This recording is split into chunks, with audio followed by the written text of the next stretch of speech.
Welcome. This video is to walk plan writers through the DHS CDCS Community Support Plan, or CSP, as a how-to. If at the end of this video you are unsure how to successfully complete your plan, please reach out to a support planner via the list that was provided to you by Hennepin County Referrals. It is Hennepin County's hope that after this video, you will be able to navigate the DHS CDCS CSP successfully to be able to write and manage your own plan needs. You should have received a link to the DHS CDCS CSP from the CDCS referrals email. If you did not, you can find a blank copy online by searching DHS eDocs CDCS CSP. There are two options for writing the CDCS CSP. Some users like to have a support planner write the first plan and they update it annually. This helps them get it set up to meet the county's needs and they can make changes needed going forward. If you choose to write it yourself, that is great. This video will help you understand what is needed for writing an approvable plan. You can complete it online or you can print it and fill it out via Word or by hand. Please note that completing it online will allow the math to be calculated for you. The website to access the online documents is listed here. You can also find the link on the Hennepin County CDCS website for ease. There are two options when you get to the DHS website. You can complete the form electronically, and this will complete all of the calculations for you, or you can print the form and complete it by hand, where you will complete the math by hand. When you click on the option that works best for you, you will likely have to hit the refresh button for it to load properly. I will be showing you what it looks like when you get to the DHS website. It is important to note that having Adobe software, it is necessary for the online version. Most people find it easiest to complete the form electronically, as when doing so, please make sure you do not sign the form or it will lock the form and you will not be able to edit it thoroughly. You can click Save As to your computer and create multiple copies and can be edited and signed as needed. So typically, it works best to complete the form electronically.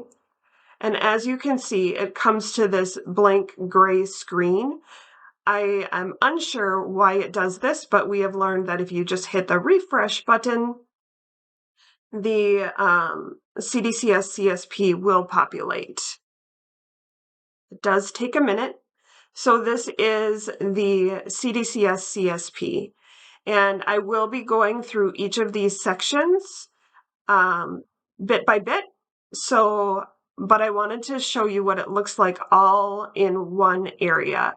Please note that there are many places where you can click add a person or add a goal, and it will extend the area. So add a contact and it adds. So evaluation of last year's plan, you can add as many goals to the last year's plan that you have. The next area that I want to show is that there are 4 sections. Personal assistance is the first section. Under personal assistance, you're going to add your different things. So if you add staff at $19 an hour, maybe 25 hours a week, and there are 52 weeks in a year. Yes, PTO applies. You can see that it adds the amount. So then you're going to add a service, and maybe you're going to have, we call it PPOM, or paid parent of a minor. This one we're going to do at $20 an hour. And we're going to do the max of 40 hours a week, 52 weeks in a year. Yes, PTO applies, and no, payroll tax does not apply. Payroll taxes do apply to this staff. You're going to talk to your FMS to determine when you need to apply payroll taxes. But you can see here that it adds for you, and it will tell you where you're at with your spending, making sure that your spending is under. At the top of the plan, you're going to add your annual budget amount. So your budget amount, say, is $75,000. And so now you're on track to be spending within your guidelines. Again, going back to the plan itself, you can see that in these sections, there are areas for goals. The goal has a spot here to add something. Some people like to name the goal. So if it's an ADL goal, they'll just write ADL. But oftentimes people are just numbering them. So they might say goal 1, and then they'll describe it, add a goal 2, they'll describe it. And we'll go through how to write goals later in this training. It is important.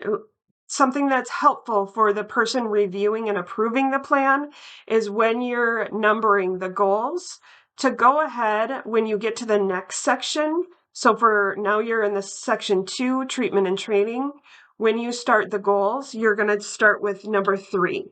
That way, when the approver is reviewing the goal, they're able to go ahead and just say in goal 3 versus in goal 3 under the treatment training section. Or if you do 1, 2, 1, 2, 1, 2, it just gets a little bit confusing, especially if your plan has a lot of goals. So just a little tip, it's not required, but it is helpful for the reviewer. Let's see. When we talk about caregiver training, we're looking at this section here. After goals, there's a section called where it says, I would like the agency person responsible for providing this service to have the following qualities, skills, and training, and I need these services because. So these are the 2 sections that we're talking about when we're asking for clarification on caregiver training, and we'll go into that later in this training.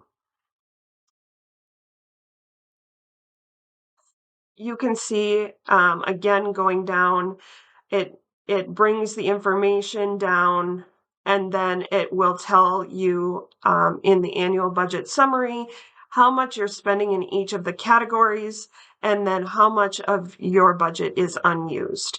So that's helpful as you're plugging in numbers and trying to figure out how much money you have left and where you can cut some things. Finally, just a reminder about so this is the participation agreement, and we'll talk about that.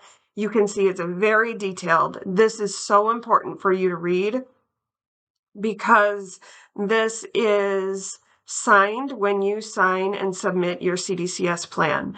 So this is where you are going to talk about your signing that you understand that there must be 2 face-to-face visits within 12 months. You're talking about arranging timely payment for all approved services.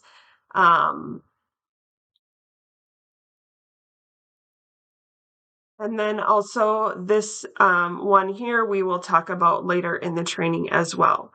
So make sure you're reading that because you are accountable for all of the statements that are in this participation agreement. Finally, you can see that in this online plan, there is a spot where you can click to sign. And so if you click to sign, it will bring up a little button, and then you can click sign yes or no. I would encourage you that before you sign it, that you go ahead and you save it to ensure that it's saved to your desktop, and you can then go back and edit. Once you sign it, sometimes the calculations get a little off, so it's important to not sign it until you're ready to submit it.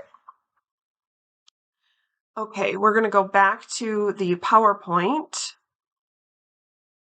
and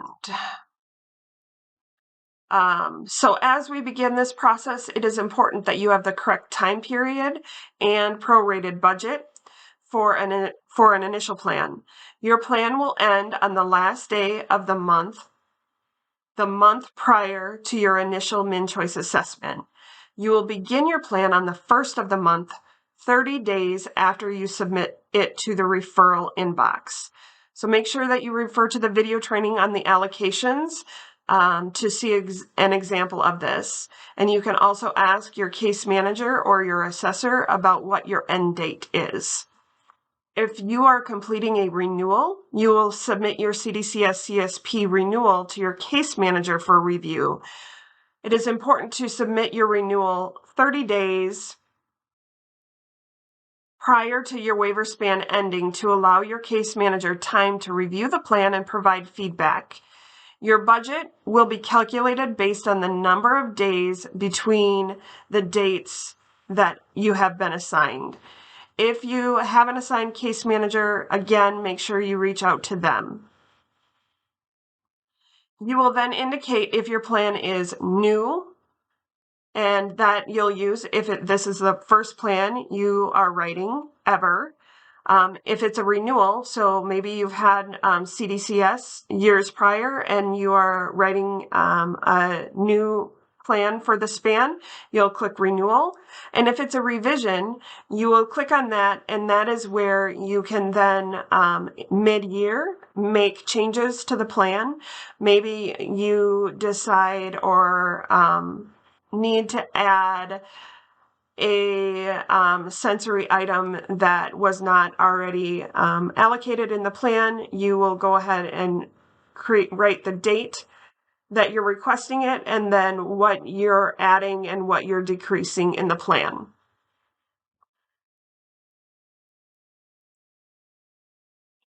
Just a reminder that your allocation may change each year after your assessment.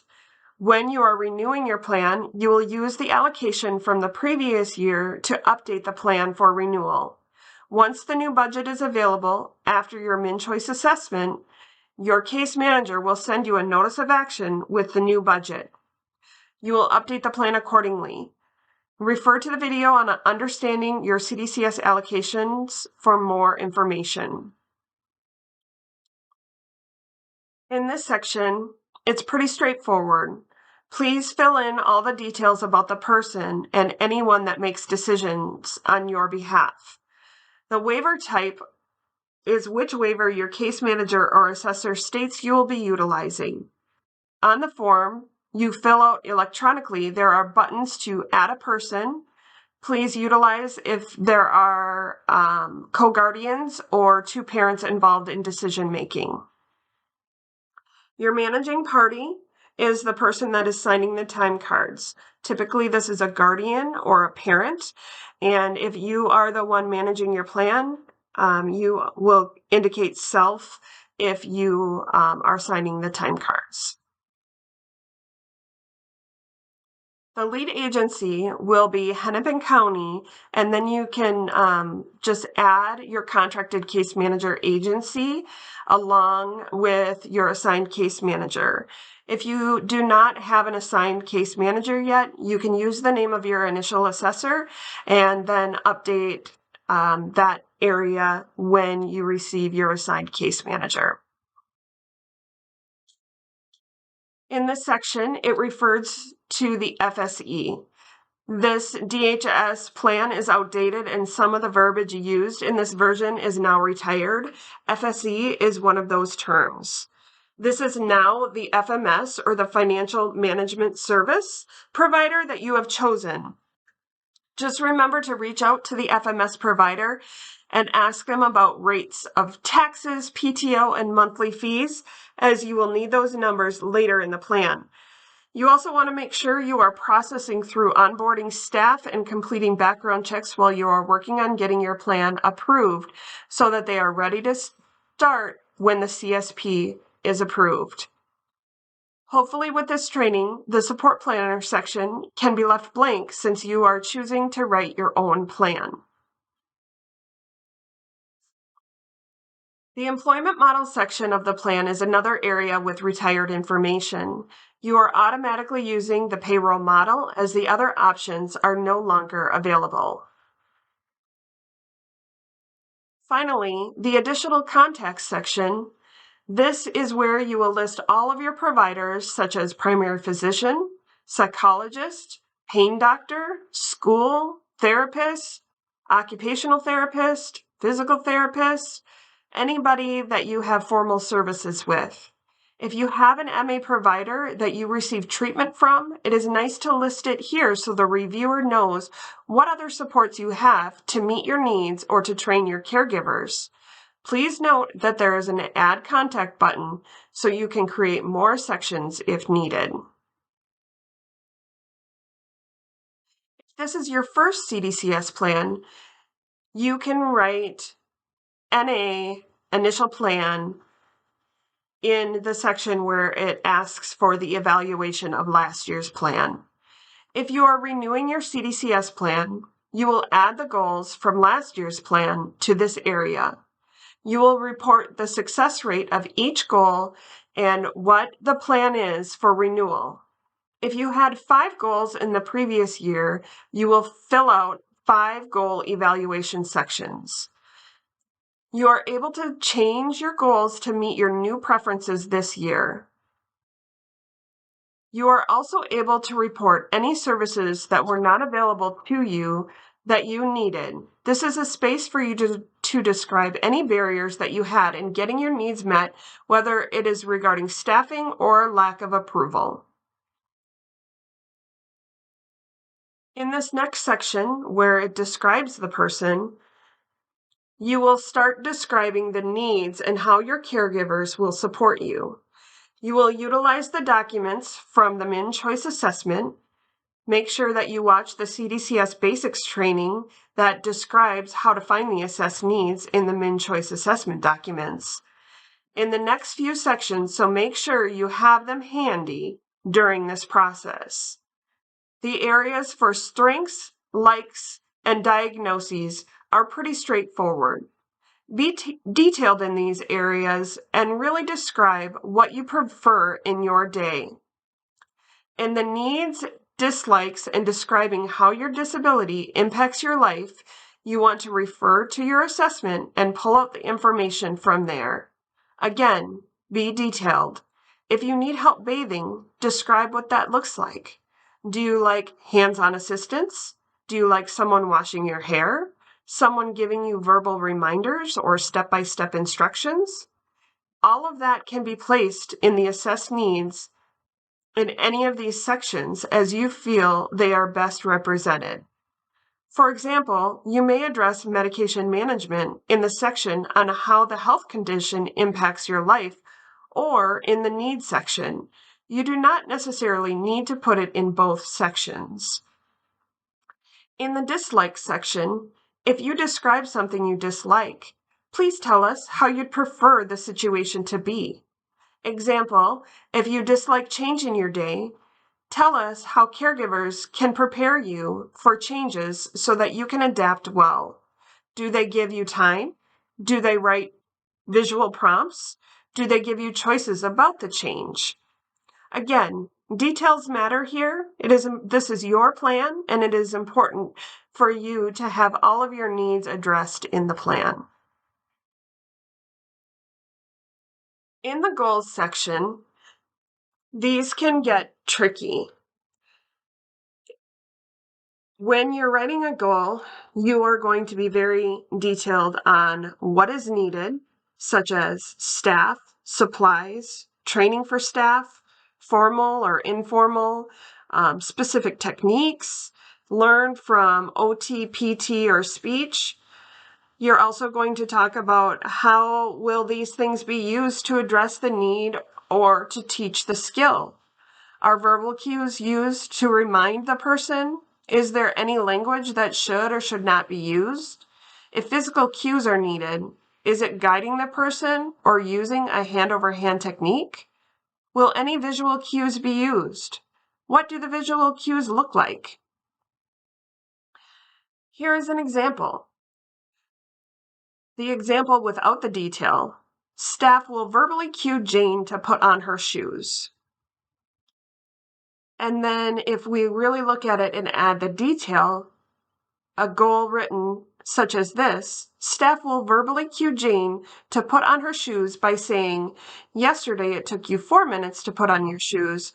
Let's try to do it in 3 minutes, or something similar, will allow the user or the staff person understanding to know how to continue to encourage Jane to put on her shoes. When talking about what will be measured, we want to know what the desired outcome. What are the indicators for their success? In the example, without the detail, Jane's mom will report that she is getting better at getting dressed independently. With detail, the writer would say, Jane will get dressed in a timely manner without verbal or physical protesting 3 times per week.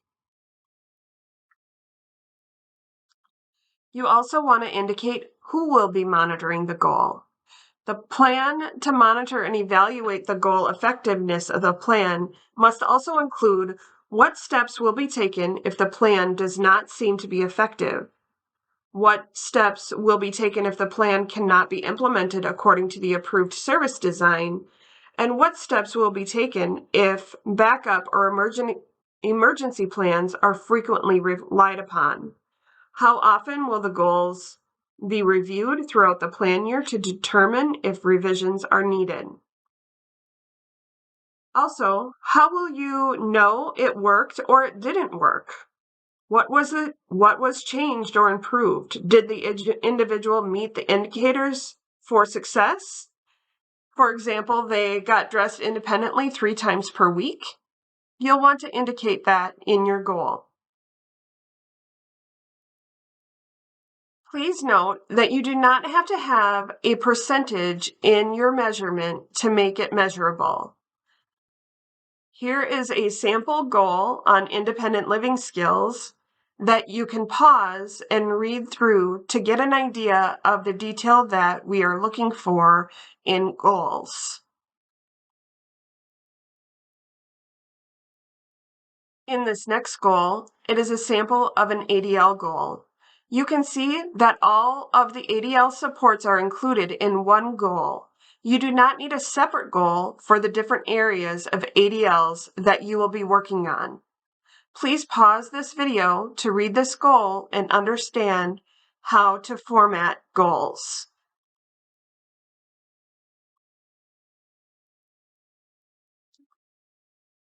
Please note that when you create the goals, it is best to number them 1, 2, 3, or etc., similar to as I showed you earlier in this training.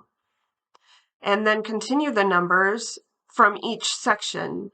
So after the personal assistant section is the treatment and training section, you would start at 4, 5, 6 so that it's easily referenced when giving feedback on your plan.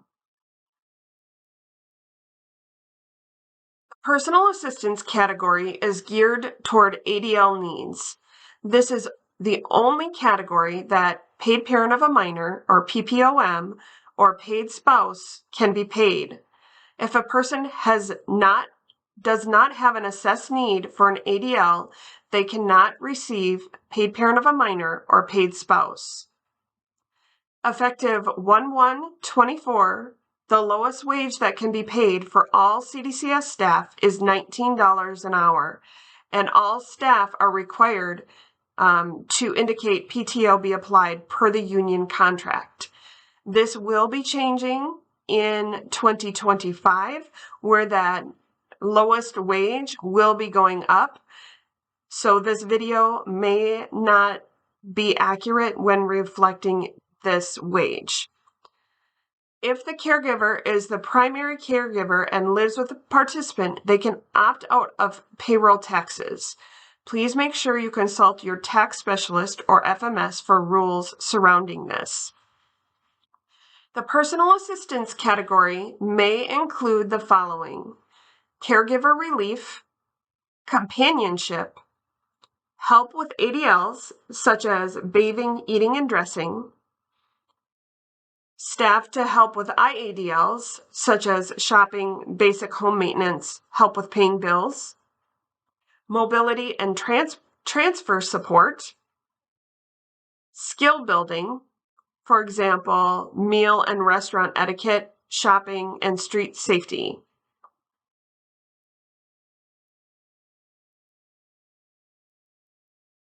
When utilizing CDCS funds, paid staff need to show through the plan how they are gaining the knowledge and training they need to be able to meet the assessed needs of the person from the MinChoice assessment.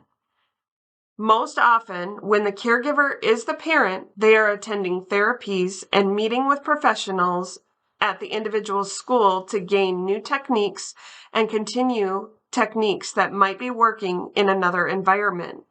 Be sure to include any of these things in this section titled, "I would like the agency or person responsible for providing this service to have the following qualities, skills, or training." This is the area that I referred to earlier as where we're indicating the caregiver training. Make sure to include where your information is obtained and how you will train any other staff people that work with you. If you plan to use paid parent of a minor or paid spouse, you will indicate yes and fill out this section. For the hours, we know that these may fluctuate. You can put the general hours you will work. If you have more than one person in the home that will be getting paid parent of a minor, please create a separate document with a detailed schedule for both participants. For the job duties section, indicate things that are outside of your typical parental or spouse duties. For example, you will not indicate transport and organize medical appointments for a 10-year-old, as this is a typical responsibility of a parent. You may say aid in dressing for that same 10-year-old because most 10-year-olds know how to dress themselves. In order to request paid parent of a minor or paid spouse, the person needs to have at least one ADL dependency, either a PCA dependency or an LTCC dependency, and the requested support must not be a typical parental activity.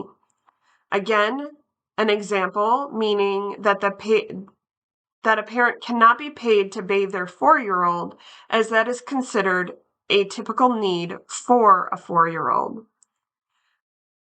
For kids who use CAC services who require 24-hour or as needed clinical intervention, the parent cannot be both the paid staff person and the person that is monitoring for clinical intervention. A person who is hired under the personal assistance category is not able to clinically monitor their child or their person per DHS policy.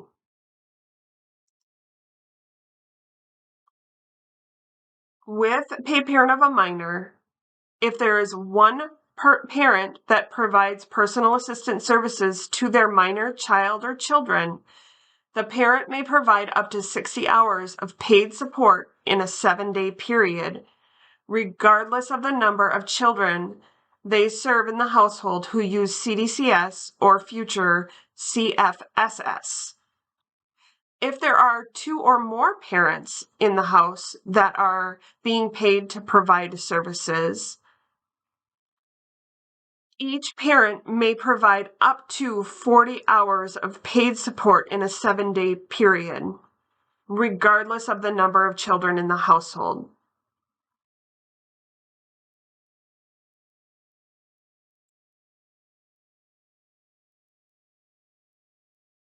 Total number of combined hours of CDCS or CFSS provided by all of the parents in the house cannot exceed 80 hours in a 7-day period.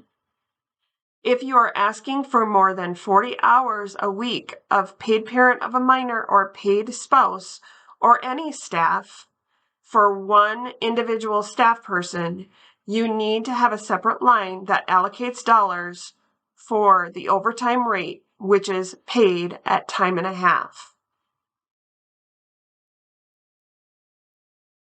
Treatment and training includes day services and day programs, extended therapy treatment, family counseling, habilitative services, independent living services, supported employment, therapies, special diets, and behavioral supports that Minnesota Healthcare Plan physicians prescribe to relieve the person's disability and are not available through the medical assistance state plan. For these therapies, you will need to use an alternative treatment form, and further training on alternative treatment forms and specialized diet forms can be found on the website.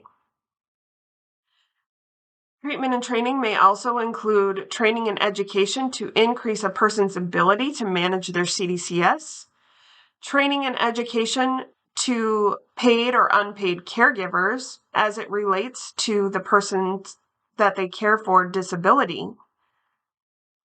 And payroll applies to any specific person that is being paid. If it is a company, no payroll is included. If it is a person, the payroll is yes. Make sure that you add the actual vendor name and divide the cost and quantity out per session, month, week, however it's broken down. Do not add one lump sum. If you are requesting an alternative therapy, such as music therapy, hippotherapy, etc., an alternative treatment form is required. There is a video available to guide you on the requirements for that form.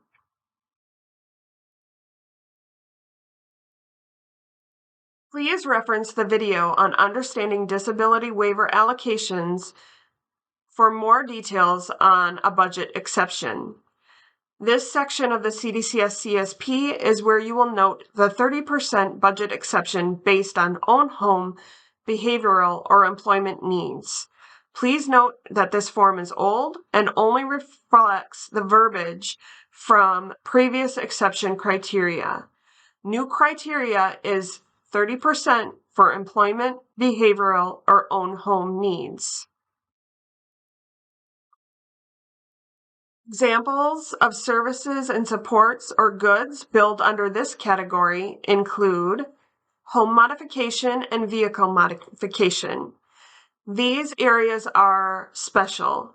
If you are completing a home modification or vehicle modification, please allocate $5,000 out of your CDCS plan. From there, environmental adaptation funds can be used up to an additional $35,000 to complete the home modification or vehicle modification. Please talk to your case manager if you are needing a home or vehicle modification, and they will guide you through the $5,000 CDCS funds and additional funds that you may be able to access. The rest of the items in the environmental modifications and provisions category can be funded through CDCS is assistive technology, monitoring technology, transportation, environmental supports, supplies and equipment, specialized diets, adaptive clothing, and home delivered meals. Make sure you add the actual vendor name and divide out the cost and quantity out per session, month, ride, etc. Do not add one lump sum. Also, the alternative treatment form or specialized diet form must accompany the CDCS CSP to consider these extra treatments or specialized diets.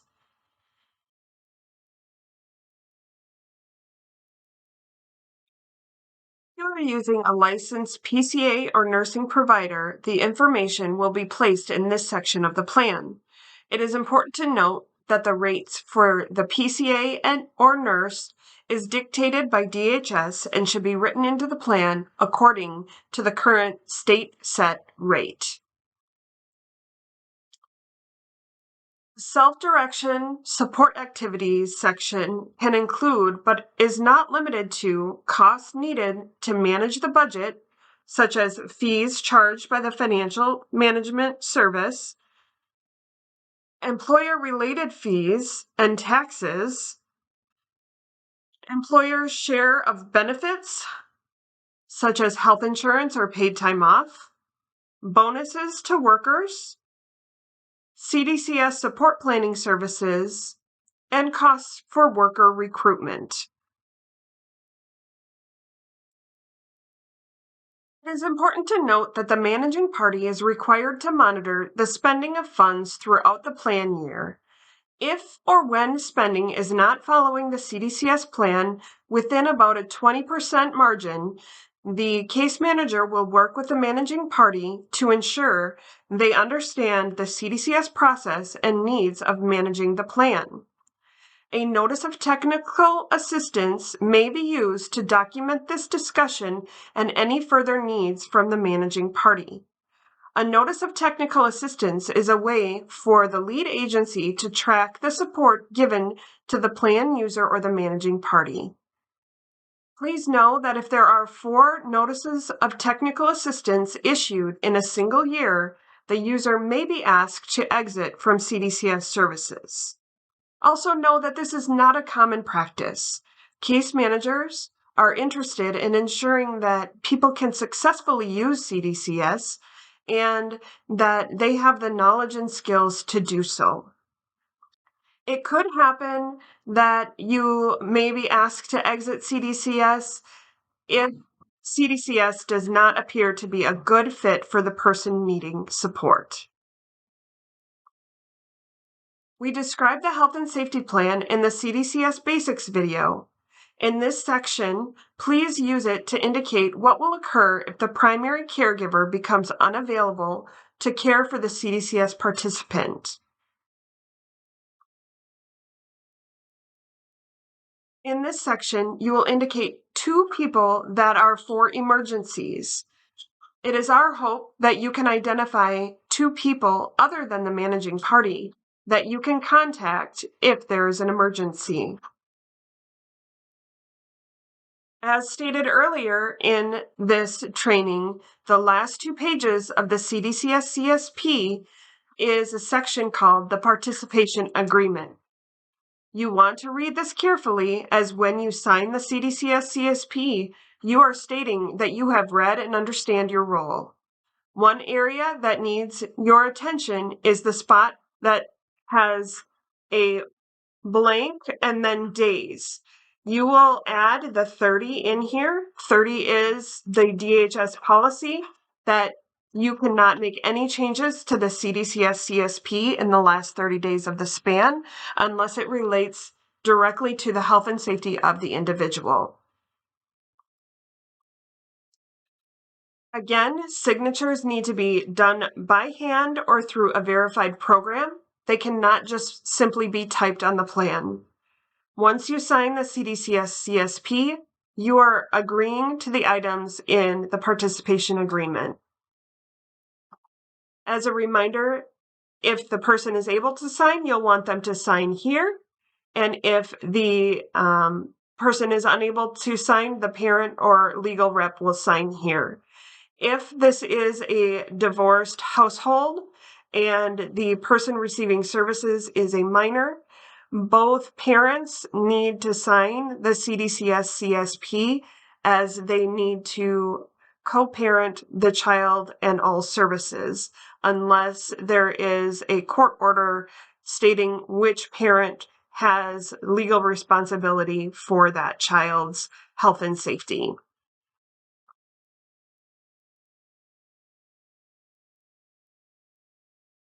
Thank you for watching this video. Please ensure that you complete your plan and submit it as directed for review.